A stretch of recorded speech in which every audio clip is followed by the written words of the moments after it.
Kalambuan, dalat na usa ka oras nga programa maghatod kaninyo sa mga katikaran may kalabutan sa kalambuan dili lamang sa komunidad apan sa kinatibukan. Kalambuan, dalat na.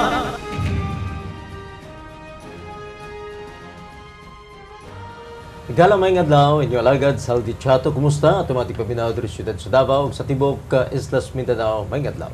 Kini sa pang inyong higalas kahanginan, Rafi Bermejo, may adlaw. Ang kalambuan daratanan nga matod sa mga importanteng impormasyon, mga isyu butang lungsod nun nga ikaw, kitang tanan adunay kalambigitan. Busa karong adlaw, ato magkauban ato pitalanggang congressman sa unang distrito ng siyudad sa Davao, Congressman Carlo Grales. May adlaw kanimo Zaldi, kanimo Rafi ug sa tanan natog tigtanaw sa atong programa sa Kalambuan Dalatanan, may adlaw yung tanan.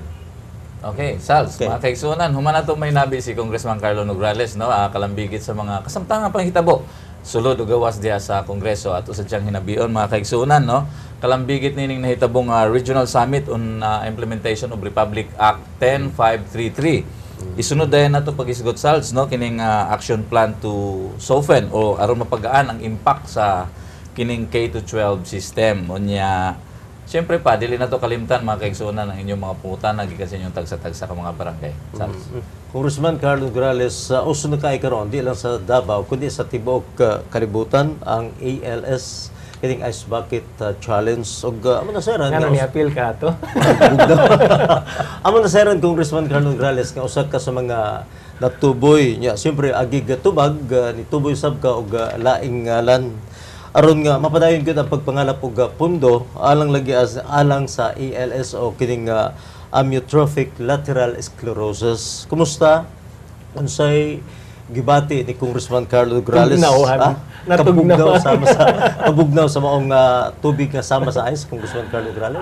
Actually, sa tinuod lang mo back out unta ko kay murag ulaw pud kayo ba. Pero so, mo-donate lang unta ko. Ang plano unta na ako, mo-donate lang ko. Pero naman ko'y nag-ingon nga, dili lang man siya fundraising, kundi awareness campaign. Sad, maunang ingon sila na mas maayo ka nang magpa-ice bucket na lang ka o i-post din mong imong video kay para mas daghan ang dunay magkaroon og awareness ba sa kining sakit nga ALS. Then human ato, mag-donate ka. Unya, mo lagi to, di napugusta. Kay gi-challenge lagi. So akong giawhag tong mga higalan nako na tabangan ko sa pagkuan og tubig unya naamon dito ang akong anak ug iyang mga barkada po dito so niapil pud sila spray og tubig kanako. Kanya bibo man sad pero pagkahuman nag-challenge ko akong gi-challenge ang usa na akong higala si Dondi unya ang duha ka congressman si Congressman Dax Kuwa ug si Congressman Luigi Cusumbing. Nya human kay ako silang gi-challenge pagka human nila nag-challenge siya pud sila laing mga congressman. Nag-challenge pud sila mga senator gani si Senator Sani Angara na damay sab. So si Sani Angara senator na damay so i-challenge pud siya kang Senator Pia Cayetano. So ambot kung mukatag pud na dito sa Senado kay sa Congress ni katag man sad. Anyway, ang importante lamang para ani no is dili lang kanang paggawas ka og video nimo sa YouTube or diha sa Facebook kundi ang pinakaimportante kanang mo donate ka.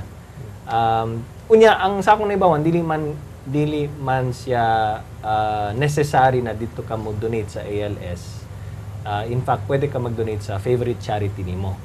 No. So kay ang ALS murag dako-dako ng ilang nakalap ng pundo. Ang pundo na kolekta nila pinaagi sa ALS Ice Bucket Challenge murag kabat na og $70 million.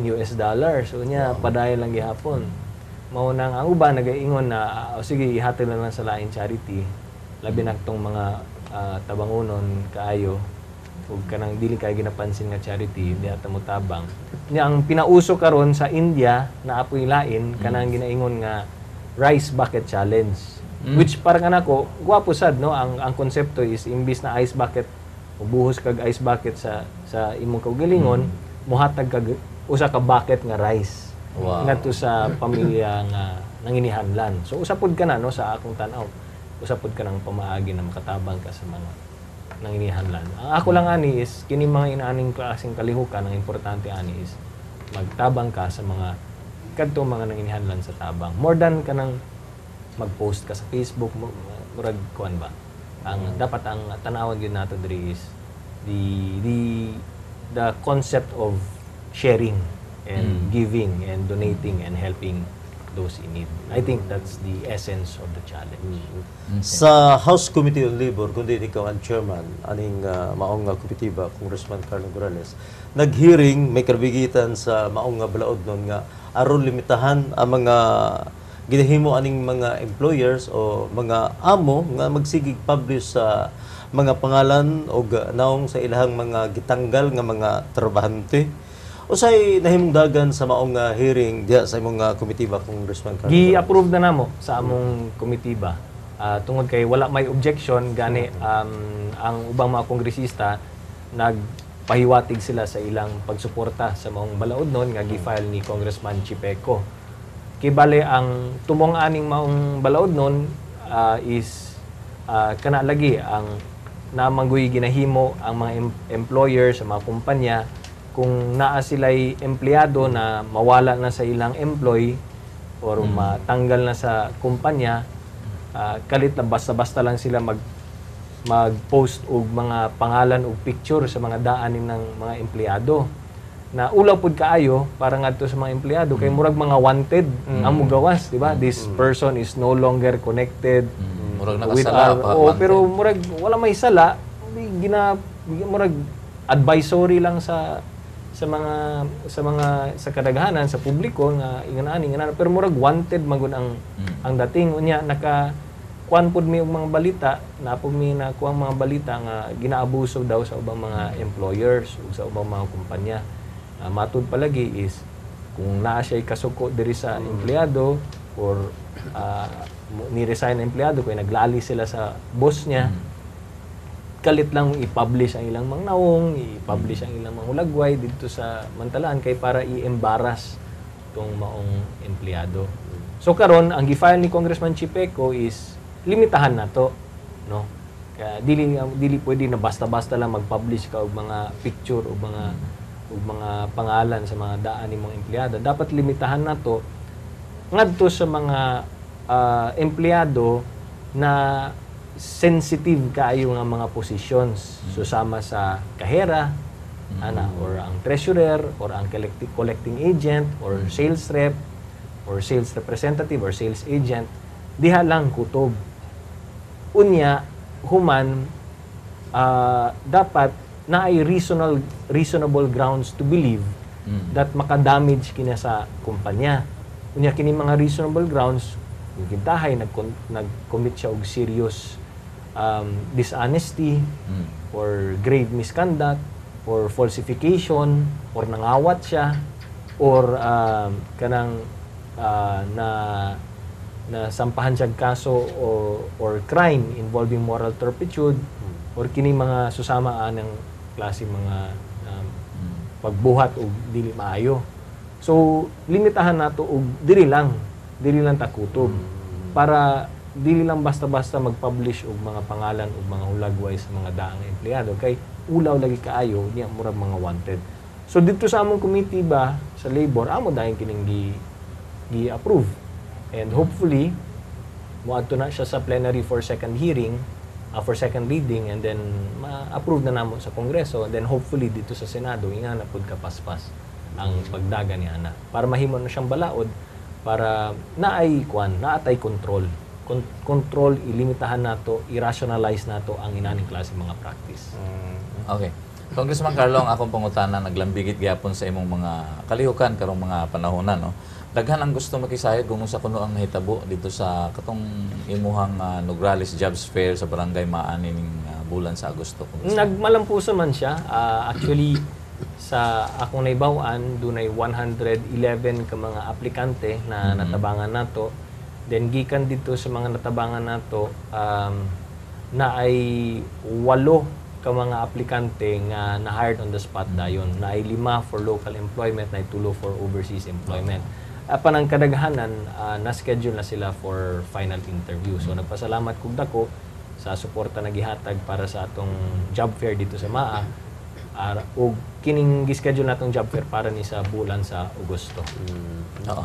Follow-up question na Congressman. Sa pagpili nimo sa lugar, no, kung asa gani ipahigayon ang sunod uplan kabuhayan jobs fair ni Congressman Carlo Nograles, gilantaw ba nimo kung pila ang numero o ang gidaghanon sa walay trabaho anang barangaya, o maingon nato nga dunay listahan si Congressman Carlo Nograles kalambigit sa katong mga gidaghanon sa walay trabaho sa matag barangay siyang distrito? Kabalo ka Raf, sa pagsugod na ko isip chairman sa Committee on Labor, usa ka na sa mga primero nga mga pangutana nako, no, pinakauna na akong pangutana gikan sa Department of Labor and Employment. Ako silang gipangutana kini mga figures ba ninyo sa unemployment, sa employment ug unemployment ug underemployment, pwede ba nato kini siya makategorize per barangay? Kaya ba nato ni i-disaggregate nato na per barangay para mahibaw-an nato kung pila bagyod ang numero matag barangay aron mahibaw-an po nato kung asa ta mo concentrate. Apan ang tubag sa Department of Labor is dili daw nila kayang i-disaggregate ang inanang klaseng datos. So ang naalang sila is per province, per city, per municipality. Diha lang kutob. Pero wala pa hinuon diha sa per barangay. Mao nang ang usa sa mga projects na gina-work out namo sa Department of Labor is magkaroon kita og kining ginatawag na BESO. Dili beso-beso, kundi BESO, Barangay Employment Services Office. Tungod kay anad naman ta sa PESO, di ba? Ang Public Employment Services Office, pero ang PESO based na siya university or school based na or based sa local government unit. Ang gusto natong mahitabo is down to the barangay na putay PESO per barangay, which will become the Barangay Employment Services Office. Kay para kung naatay beso sa matag barangay, makakuha ta og mas accurate nga datos susama sa unemployment, susama sa employment, ug para diha mismo sa matag barangay naatay pamaagi na ma-facilitate nato ang job matching, ang skills matching, ug pagpangita nato og mga unsay mga kumpanya or unsay mga employers or mga institusyon na naa diha sa imong barangay, ug kinsa ang mga empleyado or employable diha sa imong barangay para mag-matching ta. Para mahibaw-an nato, no, kung kini ang needs sa industry diha sa imong barangay, unsa mga needs sa mga kumpanya dito sa imong barangay, maupod na ang skill set sa mga lumulupyo sa barangay na kinahanglan natong i-develop kay para dili na mag-adto og laing barangay katong mga employable or kanang mga workers nimo. So dili na kayo lisod para nila na moadto paglaing barangay, moadto paglaing kuan. Kung i-develop nato ang inanang klaseng information o job matching diha mismo sa barangay, basin pwede na nato butangan o tagaan og solusyon ang kining ginatawag na unemployment rate. Okay. Para sa bulan sa September, kundi adlaw sab sa imong adlaw na tawhan Adi ay ba? bulan sa September.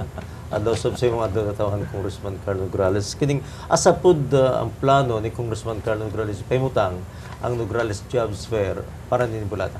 Actually, gi-advisean mi sa Department of Labor na dili lang usap mi mag-job fair karong bulan sa Setyembre.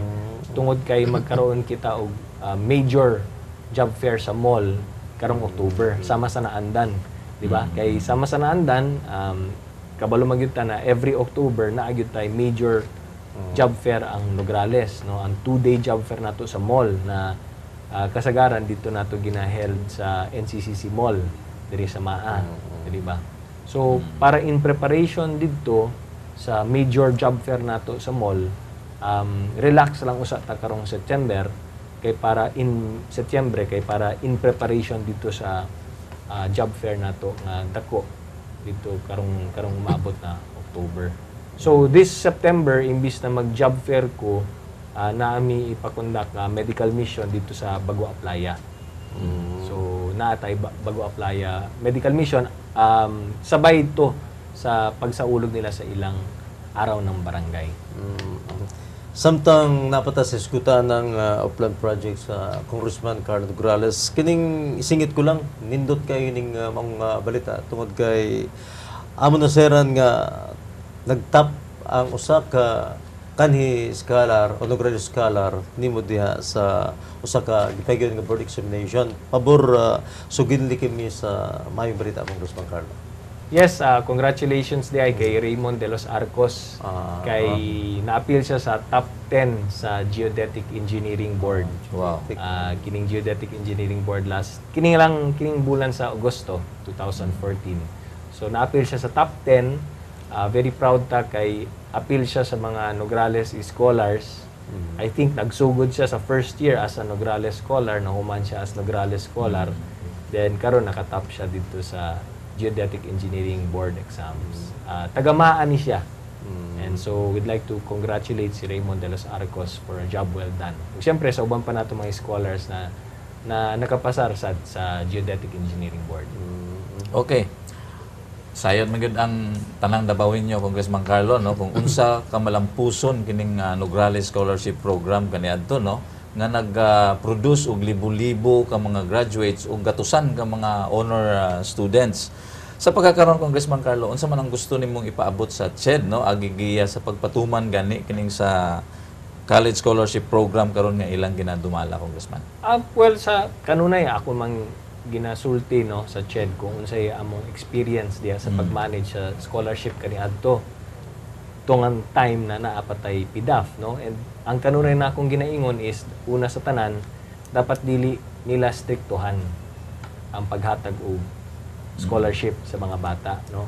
Na-side man gyud kita na daghan kahit ang mga kabataan na pagkahuman nila graduate sa high school, maglisod na sila og padayon sa pag-eskwela sa college tungod sa kapitos, tungod sa kawadon. Mao nang importante kaayo na mosulod diri ang gobyerno aron mohatag sila og kining mga pagtabang para og alang sa mga bata na gusto magpadayon sa pag-eskwela sa college apan walay kakayahan ang pamilya. Ang dili na kung gustong ginabuhat manggod sa gobyerno karon is una sa tanan kanang pagka-stricto nila sa grado. Diba? Na kinahanglan 80% ka, kinahanglan wa kay bagsak. Hinumdumi ba yan nato na kining ato mga gustong tabangan, gustong ma-reach out, mga tabangunon ni sila. Usahay dili sila makaabot sa mga grado tungod kay wala sila ikapalit sa project. Wala sila kwarta ikapalit para sa mga projects na gikinahanglan isabit nila. Di ba? So that's why usahay dili kay taas ang grado tungod kay dili kay maayong pagkabuhat sa project kay limitado man ang pundo. Di ba? Or kanang ginaingon nila na katong poorest of the poor lang ilang tabangan. So mao ni ang kanunin akong argumento kontra dito sa ilang mga pulisya o mga patakaran nga ingon ana. Kana mga paglimit kinalimit nimo ang scholarship ihatag para sa mga bright lamang. Ang argumento nako ngano maghatag lang tagsigi sa mga bright. Kay automatically pag mo graduate ka high school na bright ka, dili ka man ka maglisod mangitag scholarship whether sa private school or sa mga state universities and colleges na magihatag na scholarship para nila. Unya katong poorest of the poor, kung kana lang imong tabangan, naman po'y dili poorest of the poor pero tabangonon man sab. So ang ako lang diri is dapat kini mga yung anang klaseng limitasyon wala na nato. Kinahan medyo lenient ta, mangitatag middle ground, mao lang na akong punto. Mangitatag middle ground tungod kay ang tumong bayan nato is mas daghan tang matabangan na maka-eskwela college, makahumanog college, kay aron pagkahuman nila college mo graduate sila makapangita sila trabaho, makatabang sila balik sa ilang pamilya. Mao lang ang tumong tingwa nato. So the more college students we help to graduate, the more families will be helped, the more na mulambo masenso ilang kinabuhi, and the cycle will go on and on. And that is how we defeat poverty. Mao nang pamaagi aron labanan nato ang kapobrehong, ang kawadon, ang kapitos sa daghan-daghang mga pamilya na nanginihanlan og tabang gikan sa gobyerno. Okay. Sals, mga kaigsunan, magpadayon ang atong programa. Apan mo break lang sa atong makadiyot, no? Sa atong pagbalik, atong isgutan ang Regional Summit on Implementation of Republic Act 10533. Mugawa, balik na. Kalambuan, Dalatana.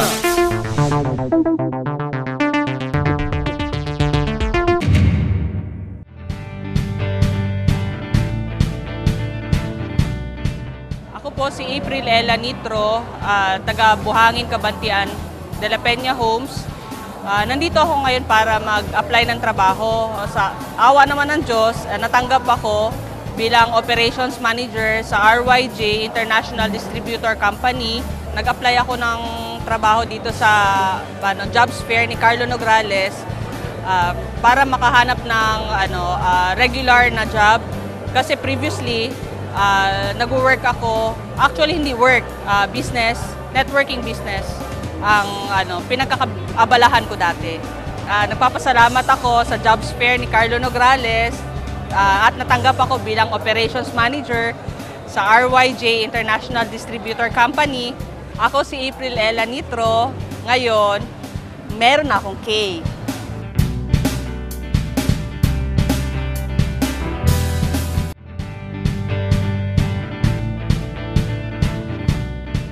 Ako po si April Ella Nitro, taga Buhangin, Kabantian, De La Peña Homes. Nandito ako ngayon para mag-apply ng trabaho. Sa awa naman ng Diyos, natanggap ako bilang Operations Manager sa RYJ International Distributor Company. Nag-apply ako ng trabaho dito sa jobs fair ni Carlo Nograles para makahanap ng regular na job.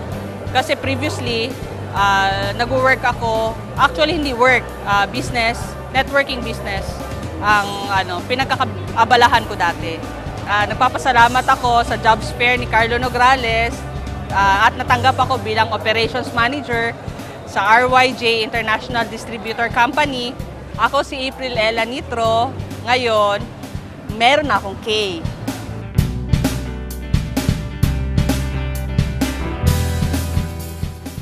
Kalambuan Dalatanan. Balik tayo sa itong programa mga kaigsuunan, ang Kalambuan Dalatanan. Congressman Carlo Nograles, ato ta sa atong laing hisgutanan, no? Doon ay gipahimutang nga regional summit, no? Aron na mapatuman ang Republic Act 10533. Apan na una ang tanan, palihog pasabta sa atong ating paminaw kung unsa katong Republic Act 10533. Mao ni siya ang ginatawag nga act expanding the basic education system in the Philippines, or more commonly known as the K-12 program. Okay. Sa education sector nato. Kundiin gi-mandato karon, mandated na karon na naatay kindergarten sa atong basic education system. Then after kindergarten, 6 years, grade 1 to 6 ang murag elementary years nato. And then from grades 1 to 6 mo diretso ta og kining ginatawag na 4 years of junior high school na 4 years, and then gitungagan na pod nila og another 2 years na senior high school. Mao nang K-12 siya, kay kindergarten up to grade 1 up to grade 12. So that's basically ang K-12 program nato nga by 2016 diha na gid ang magsugod ang full implementation ani, so much so na sa 2016 diha magsugod kanang mo diretso og imbis na mag-college or mo graduate ang 4th year high school nato, mo diretso pa sila sa 2 years na senior high school. So it's called the K-12 program or system of education nato diri sa atong nasod. Congressman Carlo Nograles, ikaw ang nahimong keynote speaker sa gingong regional summit lang sa pagpatuman lagi sa maong gingon nato nga Republic Act 10533 alang sa katumanan. Nagipahigayon diri sa siyudad sa Davao, di pa lamang dugay. O sabay imong kalabigitan sa mga programa, Congressman Carlo? Well, isip chairman on the Committee on Labor and Employment, ang gina-focus diri karon is kining mga balita nga medyo na magkaproblema kita sa mga college teachers and non-teaching personnel sa college, kay pag implement nato sa K-12 program sa 2016 to 2017, school year, medyo na ay possibility, in fact, ang realidad is mawad-an gyud og trabaho ang daghan-daghan nato mga college teachers and non-teaching personnel. Tungod kay pag-implement man gud nimo aning K-12 sa 2016 sa ato pa ag katong dapat nga mo graduate sa high school imbis nga padulong sila og first year college. Mo eskwela naman sila og kining senior high school. So sa lakto pagkasulti tungod kay walay mo diretso og college kay mapugos na sila padayon sa pag-eskwela nila sa senior high school, mawad-an og estudyante sa first year college ang school year 2016 to 2017. Diba? Kay imbis na mo diretso mag-college, mag-senior high school pa man siya sa 2016. So pagpatak, unya, pag kumanya na, pagpatak sa 2017 school year to 2018, imbis nga mo diretso po siya college, another year na po siya senior high school. So in other words, sa 2016 to 2017 na school year, walay freshman college ang mutungtong og college. Pagpatak sa 2017 to 2018 na school year, walay sophomore na college student ug wala po'y freshman na college student. So there will be 2 years na halos zero enrollment ang kolehiyo. Kay ang mga graduates man sa 2016 mag plus 2 years pa man sa senior high school. So unsay may tabo sa tuig 2016 to 2017 and 2017 to 2018 kung walay estudyante sa college. Ang mga magtutudlo dito, ang mga teachers, walay estudyante. Kunya, no work, no pay. Layoff sa So, layoff sa ta. Mao ni nationwide. siya, nationwide ang may tabo. So, diri ang dako natong kakulba ani, medyo na kwanta ani, na alarma ta ani. Kay what will happen now to the teachers in college, mga non-teaching personnel, sa years 2016, 2017 to 2018. Entrada na mi karon sa Committee on Labor and Employment. Kay isip chairman, gusto nato mahibaw-an unsa bay action plan sa gobyerno kabahin ani sa katong mga teachers nato na mawad-an og trabaho. Unya, unsa bay ginabuhat nato karon? Unsa bay dapat natong buhaton? Unsa pay kulang sa dapat natong buhaton? And ikaupat, unsa pud ang mga balaod or balaodnon ang kinahanglan namong ipasa diha sa pasahin namin sa Congress para matabangan ang sektor sa atong mga magtutudlo na maapektuhan tungod aning K-12 implementation. Kining Congressman Carlo Garles palihog tubaga kining among pagkamasusihon unsa ba gyud ang unsa bay special o mengon nato nga controversial ang anaa sa Republic Act 10533 o gitutukan magid sa taga education o labor sectors ang pagpatuman ini. Ang pangutanan nimo unsa importansya aning K-12? Well, ang K-12 magud ang tumong-tinguhan nato ani nganong gisudlan man nato kini siya. Tungod kay syempre kung ikumpara kita ang atong nasod, ikumpara ta sa lain pa mga nasod. Ang kritisismo manggod is that ang atong basic education kulang sa tuig sa basic education kay ang basic education system nato sa kasamtangan 10 years lamang ka mag-eskwela, no? Grade 1 to grade 6 plus 4 years of high school, 10 years lang ka sa basic education. Kumpara sa ubang mga nasod, hilabi na sa Asia, hilabi na sa ubang mga mas dato nga mga nasod, 12 years ang ilang basic education.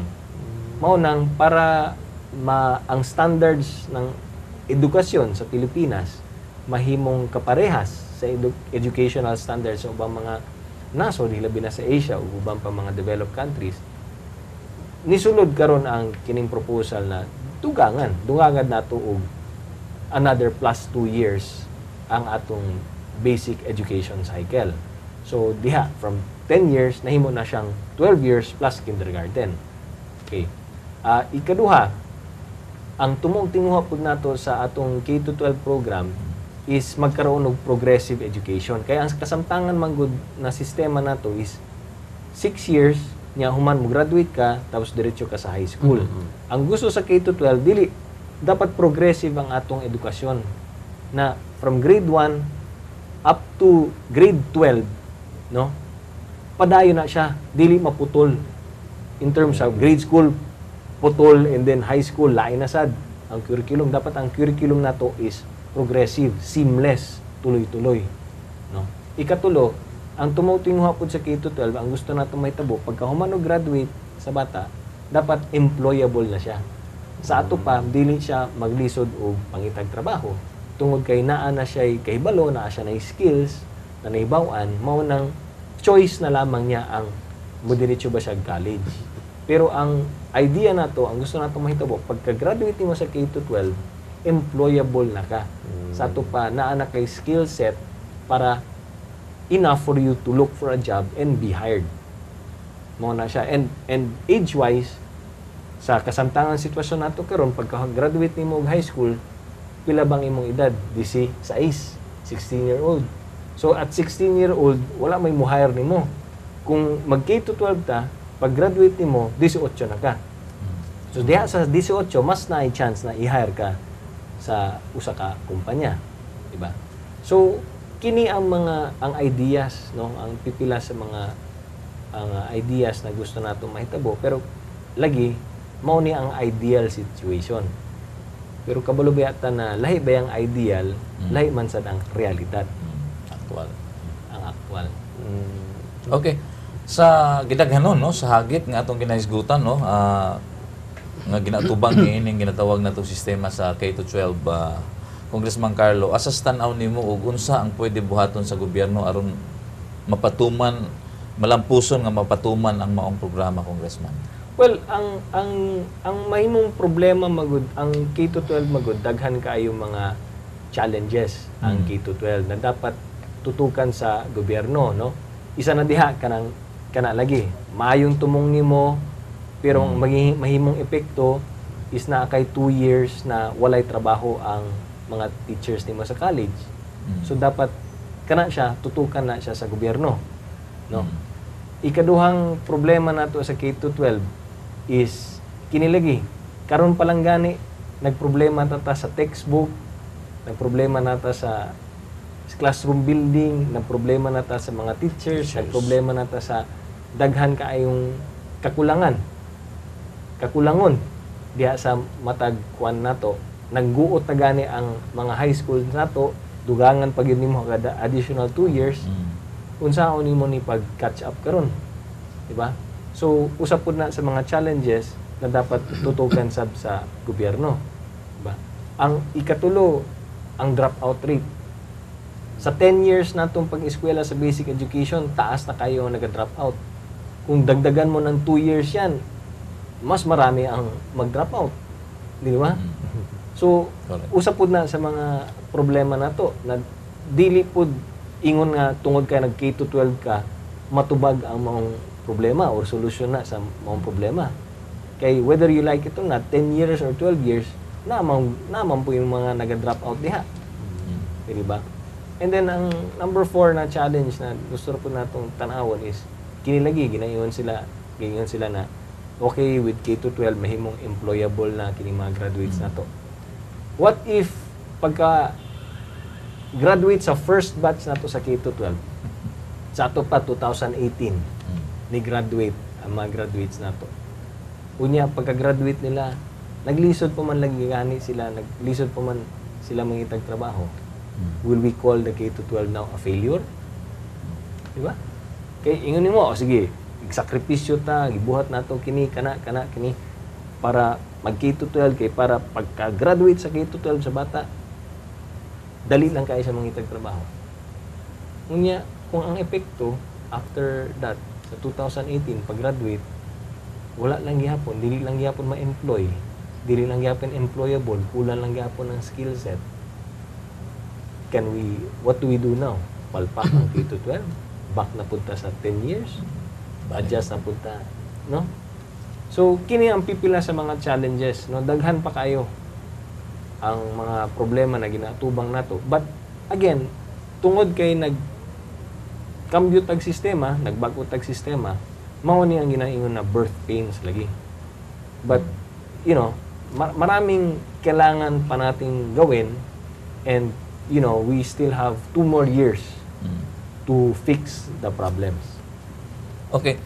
Congressman Carlo, imong naisgutan, no, nalakbit pag-isgot dito sa imong keynote speech nga ang sistema sa K-12 makapalig-on sa katong gitawag natog ICT curriculum kundi mo to imong gisulti nga mas dali makapangita og trabaho ang mga Pilipino.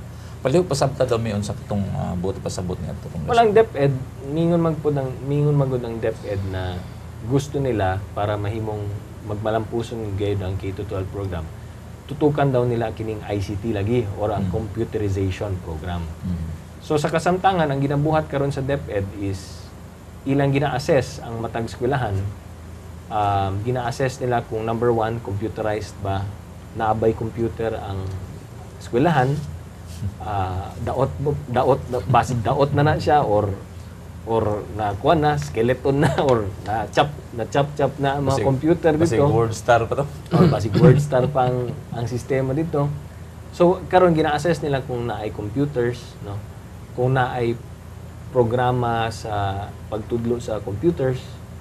And base sa report ng DepEd, sa tibok nasod nato, 51% sa mga elementary schools nato, public elementary schools nato all over the country, 51% lang ang ginaingon na computerized.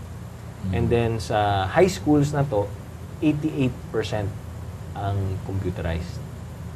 Mao nang ang gusto may tabo sa DepEd is before 2016 dapat 100% computerized na ang elementary ug ang high school, ug dapat by the implementation of the K-12 sa full implementation sa 2016 dapat na-integrate na sa curriculum nato sa elementary ug sa high school ang ginatawag na ICT or ang computer programs natin kay para diya lagi pag graduate sa ato mga K-12 students, computer knowledgeable na sila, computer savvy na sila, may basic knowledge na sila sa computer kay para mas dali, no, para nila ang mangitag trabaho.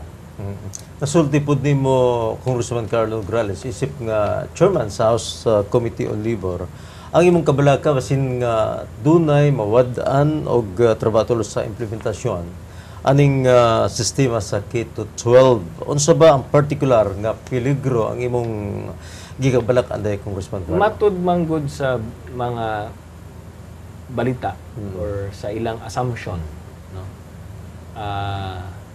Sa computation nila, kung iphun gyud nato ang tanan-tanan mga college teachers and non-teaching personnel sa tibok nasod na maapektuhan ani sa ato pamuwad anong trabaho, mukabat daw og 86,000 nga mga teachers and non-teaching personnel ang dunay posibilidad na mawad-an og trabaho.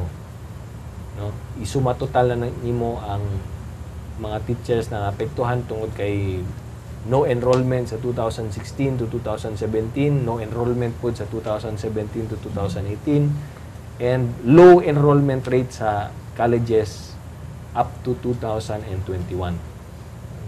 And then, ang usapod na among ginakabalakan is syempre, kining 86,000 ka mga magtutudlo sa college na mawad ang trabaho, tungod kay mao na ang ilang career ang magtudlo, unsa pa ilain choice nila kundi magtudlo na lang sa high school.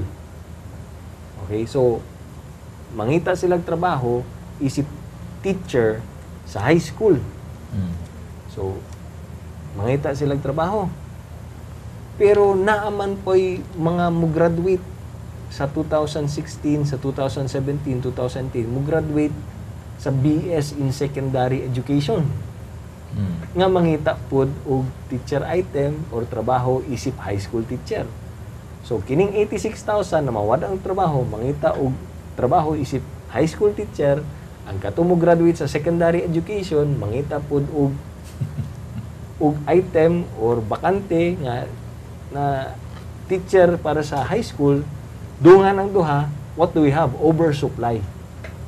Oversupply of secondary teachers, secondary education teachers, oversupply of high school teachers. Kung simple economics, di ba? Supply and demand, kung oversupply, daghan kayo nangita og trabaho isip high school teacher, unsay may tabo. Sulod ang pag-abuso. In other words, tungod kay oversupply, daghan ang desperado mangitag trabaho, Samot ka ba? ang sweldo, pila na lang ihatag. Tungod kay, daot naman na, bisan pila na sweldo para lamang makasulod. So, usap po na sa atong dapat bantayan ang oversupply of high school teachers sa 2016, 2017, 2018, possibly up to 2021. So, parehas lang na nag-oversupply kag nurse. So, initabo, walay trabaho. Karon, ang mahimong problema nato karon is ang oversupply of high school teachers. Unya, unsa na po mahitabo? Wala na po trabaho. Or, mudawat na lang ubisan pila or gamay kaing sweldo tungod sa kadesperado. Mao ni ang dapat natong i-monitor. Okay. Sals, mga kaigsuunan, mo break sa ta sa ikaduhang higayon, no? Ay lang hawa kay murag nagkainit na ang atong diskutanan diri sa K-12 system. Kalambuan Dalatana.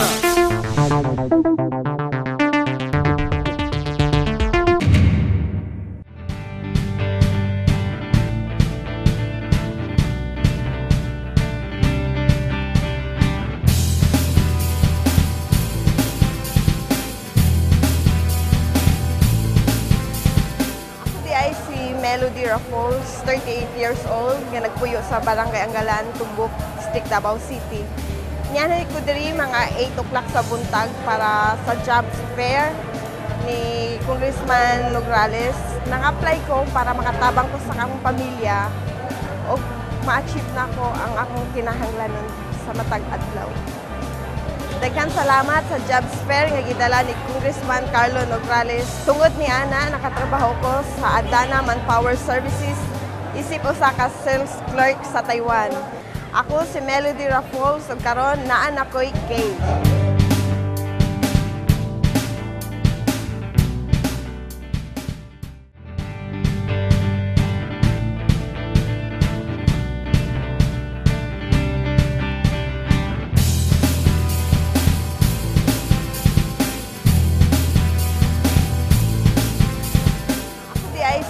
Melody Raffles, 38 years old, nga nagpuyo sa Barangay Anggalan, Tumbok, District Davao City.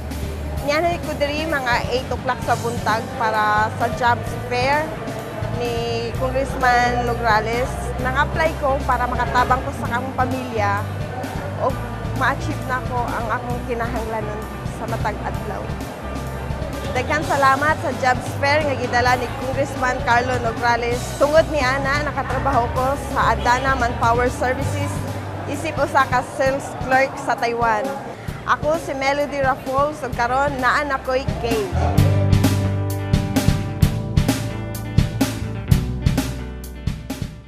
Kalambuan Dalatana. Balik ta sa atong programa ang Kalambuan Dalatanan. Mga kaigsuunan, antong hisgutan karon no kung unsa kadtong action plan aron mapagaan ang impact sa K-12 program.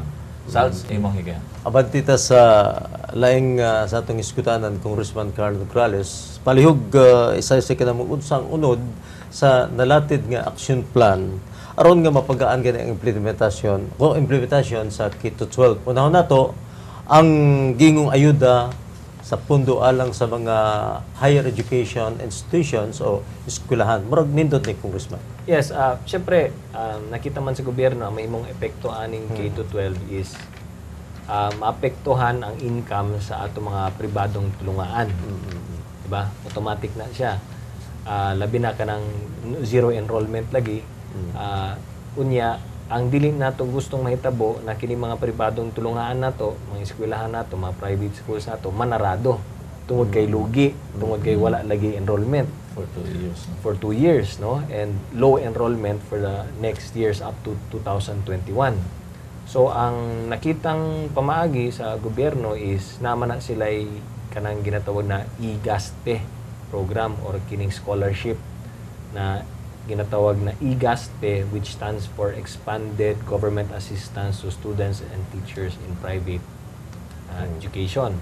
So, ang gusto mahitabo sa gobyerno, aging pagtabang is palawakin pa nila ang IGASTE na mas daghan pa sa mga pribadong tulungan nato ang maka-avail sa mga scholarship. Sa ato pa, ang mga estudyante na moderatyo sa senior high school sa mga pribadong tulungan, tagaan og scholarship sa gobyerno, kay kanang scholarship na ihatag sa gobyerno, paingon man na sa tuition fee para sa mga eskwelahan.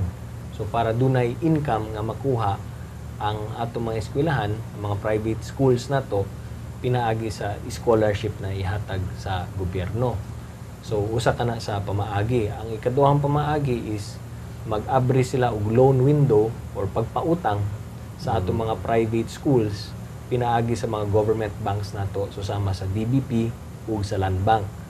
So abrihan nila og loan window kay para ang mga private schools tungod kay maapektuhan ang ilang income para to carry them over, no?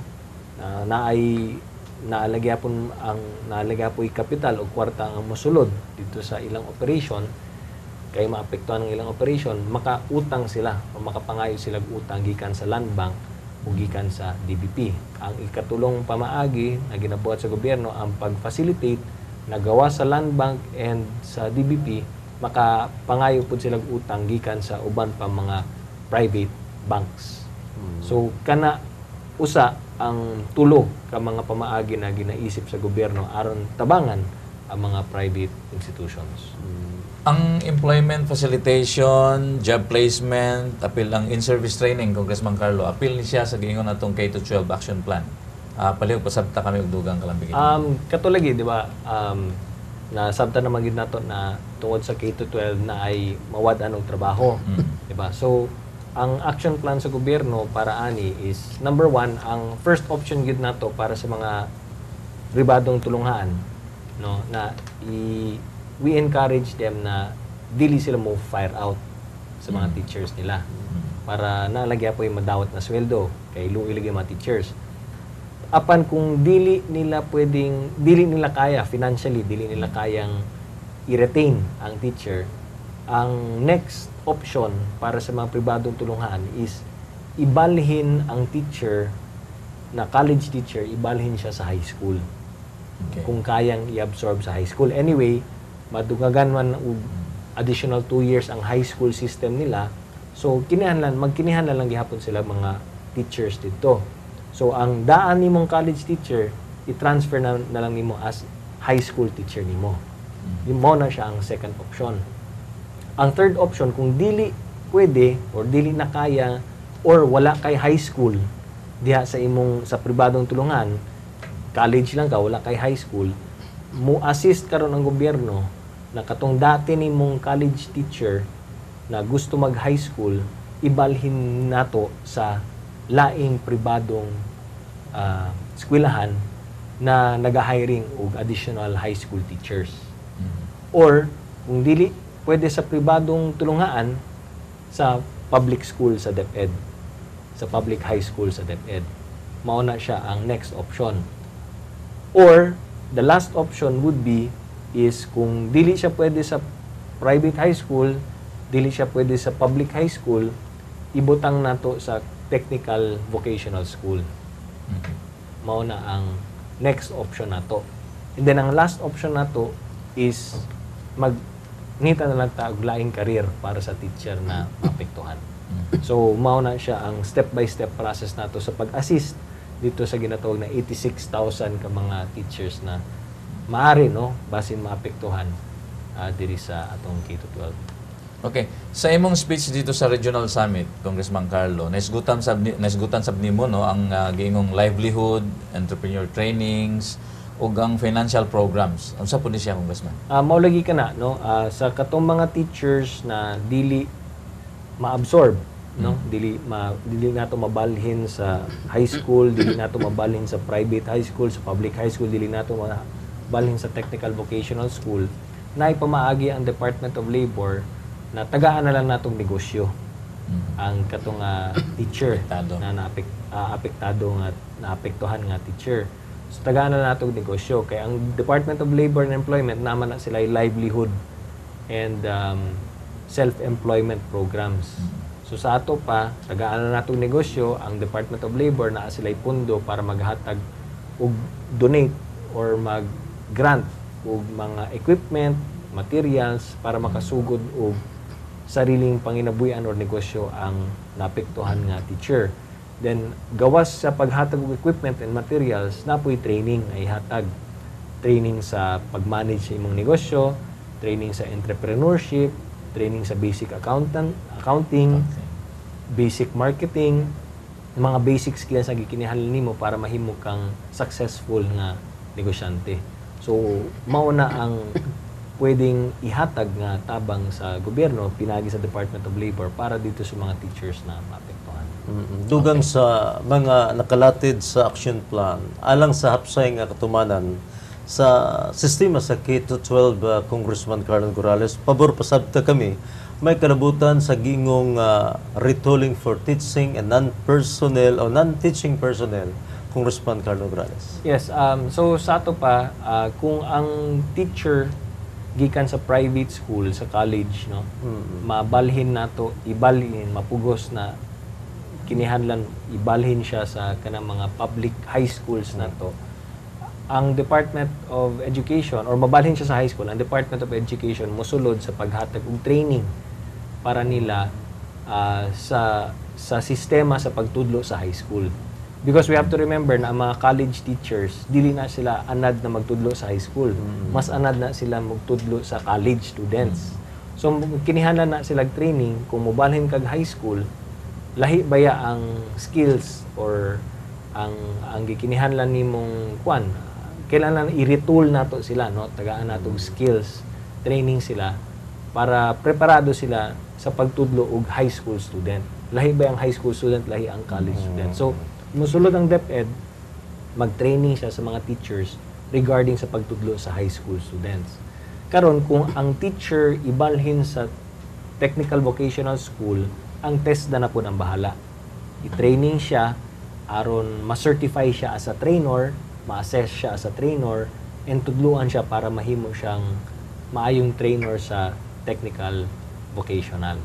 Then again, kung dili siya ma-absorb sa high school, dili po siya ma-absorb sa technical vocational school, kung magnegosyo po siya, pwede po mosulod ang TESDA para maghatag og mga training para niya para sa bag-ong career. Kay dili naman siya gusto mag-teacher, dili naman siya pwede i-absorb as teacher.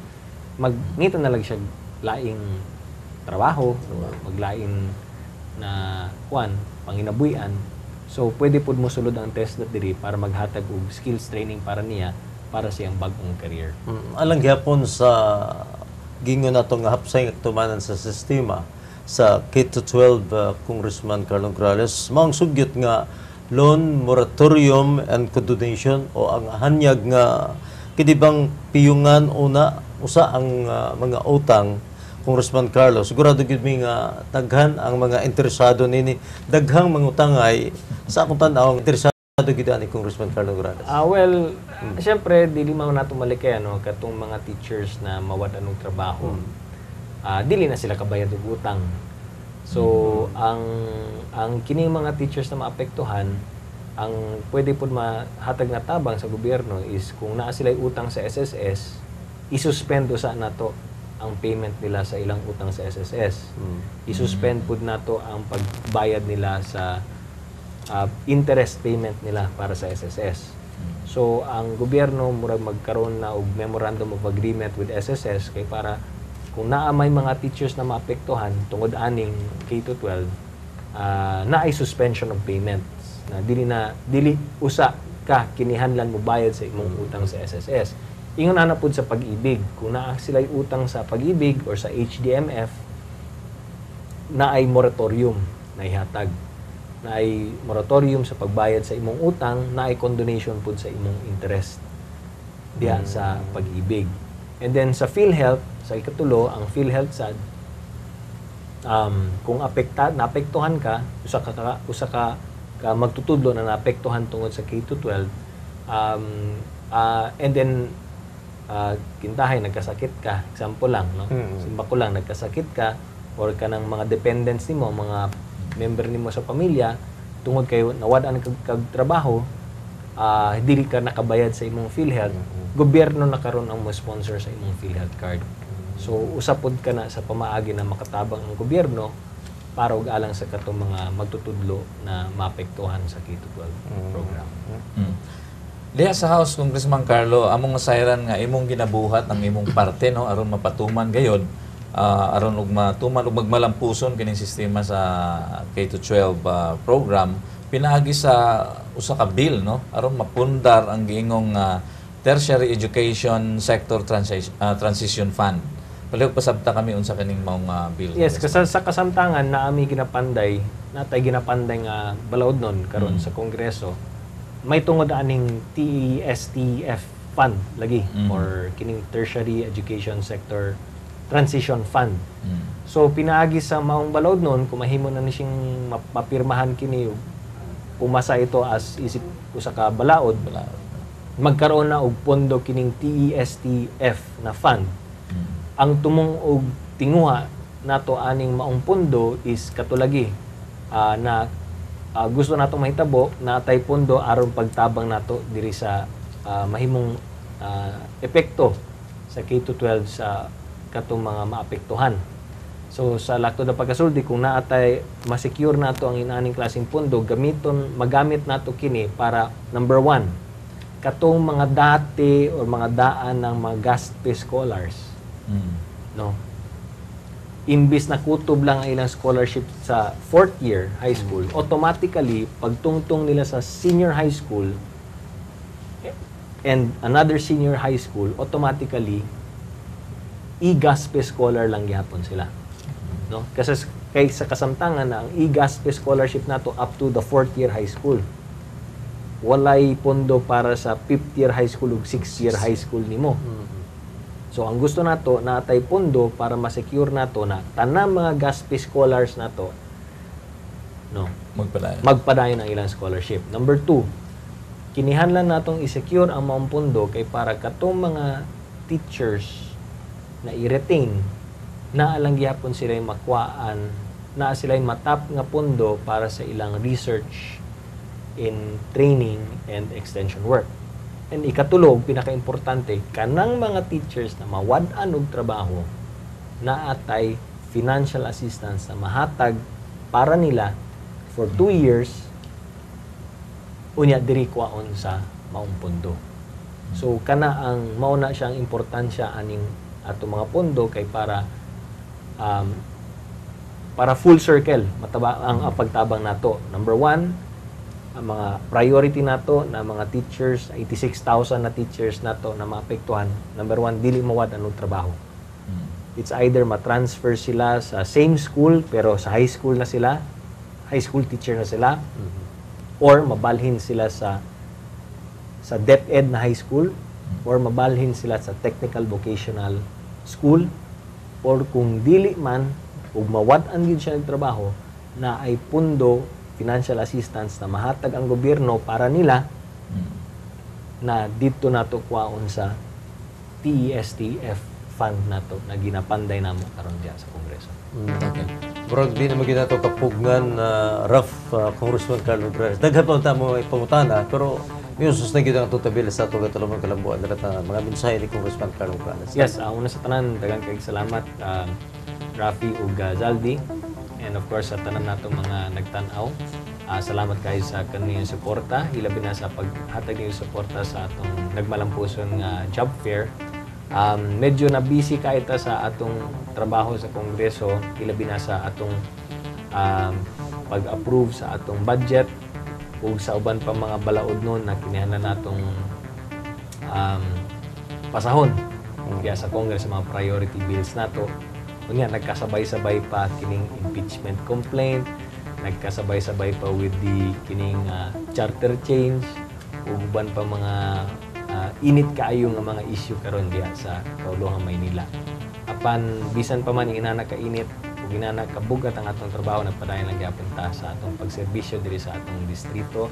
So magkabalaka kay mo trabaho lang gyapon ta para sa kayuhan sa tanan. So kayong tanan daghang kayong salamat ug siyempre pa sa akong asawa nga si Marga ug sa akong mga anak Mateo, Massimo ug Nika. Kayong tanan daghang salamat ug mananaw. Okay. Gusto sana ako pasalamatan dahil Salz, no? Si BJ Salonga of Decoratives by Jana and Erks para sa atong set. Si Kata Galinito nga nagtabang og ayos kanato ug si Ching Amor sa atong director. Ug tungod duwa na magigitay oras Salz, no? Kini si inyong higala Rafi Bermejo bilang ang mogingon, no? Daghang salamat ug dalaygon ang Dios. Inyong alagad, Saldi Chato, maingat lang. Kalambuan Dalatana.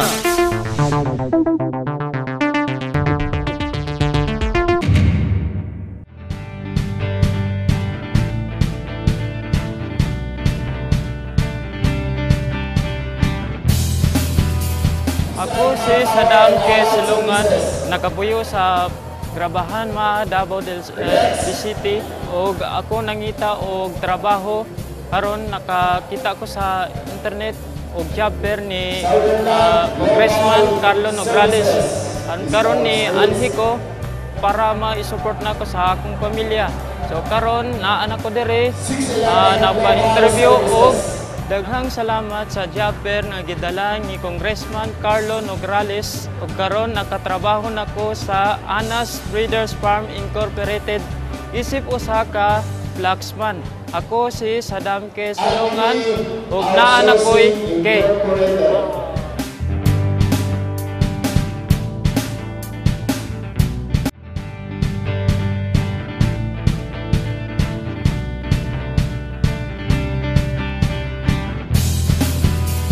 Ako si Sadam K. Silungan, nakabuyo sa Grabahan Davao del City ug ako nangita og trabaho karon nakakita ko sa internet og job fair ni Congressman Carlo Nograles. Karon ni anhi ko para ma-support na ko sa akong pamilya. So karon naa na ko dire napa-interview og daghang salamat sa job fair nga gidala ni Congressman Carlo Nograles ug karon nakatrabaho nako sa Anas Breeders Farm Incorporated isip usa ka flaxman. Ako si Sadam K. Silungan ug naa na ko'y K.